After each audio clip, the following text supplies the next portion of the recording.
Hey everyone, Aaron here. Welcome back to another anime review. Today we look at episode 3 of Food Wars. Now, I'm going to be honest with you guys and girls, wasn't too into this episode. I mean, honestly, there was just, I don't know, something about it that really didn't hook me.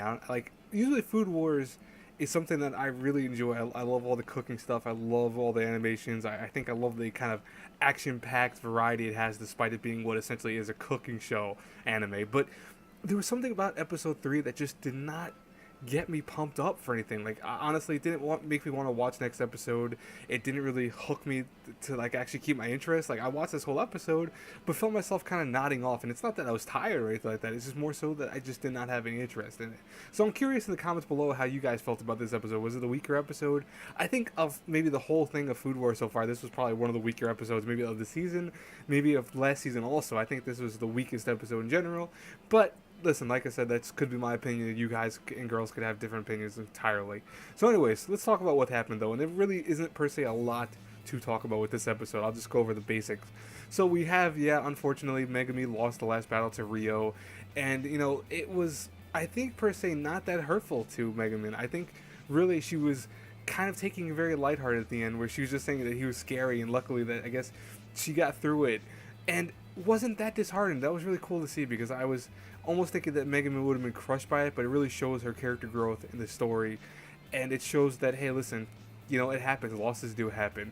Now, what's cool about the next couple scenes is that we see the next components that are going to be or the next contestants, excuse me. Well, they are components if you think about it, though. But the next actual components, oh, I said it again. The next combatants, how's that? I'll change the word up completely. The next combatants all are showing up for the next round, which is day 2 of the actual tournament, and we see the first one up at bat is actually Arena's actual assistant, Ayada, I think her name is, or something like that. I hope I'm pronouncing that right. And what they are doing is actually they're cooking different types of hamburgers, and she's actually using a turtle and turtle meat as her hamburger, and it wows the judges a lot. Just honestly, it does the usual stuff for them. Like they're all super happy and super pumped. But her opponent's the other gray-haired guy, which I forgot. I think he's the one who worked under that kind of science girl in the wing that Souma went to at one point of the first season. And guess what? He's the actual victor of that one. She lost to that, unfortunately. And what's funny, though, in the meantime of the whole thing, we see this creepy guy who's also going to be the next opponent. He's going to be opponent of the Italian guy with the blonde hair who, thinks of Souma as his actual arch rival. And we see that this guy apparently is a real weird stalker, dude. In terms of what he does, he takes information down for every opponent he ever has. Like, he knows all the little tidbits, like their likes, dislikes, personality traits, etc., etc. And he does it in a really creepy manner. The reason I put that scene up there is because it's so disturbing, the way he's talking about it. It's funny, but it's also disturbing. Probably one of the highlights of this episode because it was so weird. But like I said before, Akira is the victor. So he's the actually, so that would help me. He's the guy with the gray hair. And he's the victor of the one against Ayada. And unfortunately, Ayada's devastated she lost, but guess what?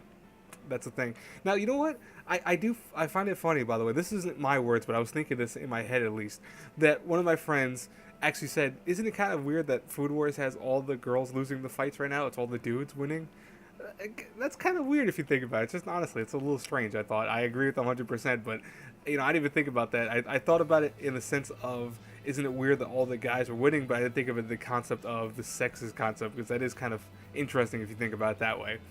Anyways, though, when it actually essentially ends at the episodes, we had that creepy stalker dude showing up and actually baiting the Italian dude into like a giant battle, of course, and they're definitely gonna go at it in the end of the episode, and probably at the end of the next episode, I should say.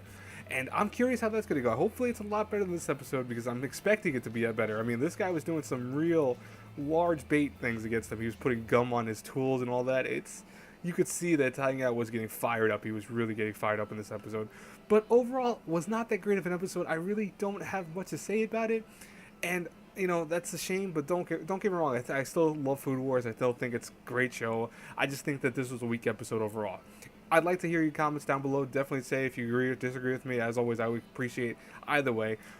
Hey, hit that like button, hit that subscribe button, hit the share button. The whole nine. I will talk to you all later. Have a great night, everyone. Bye-bye.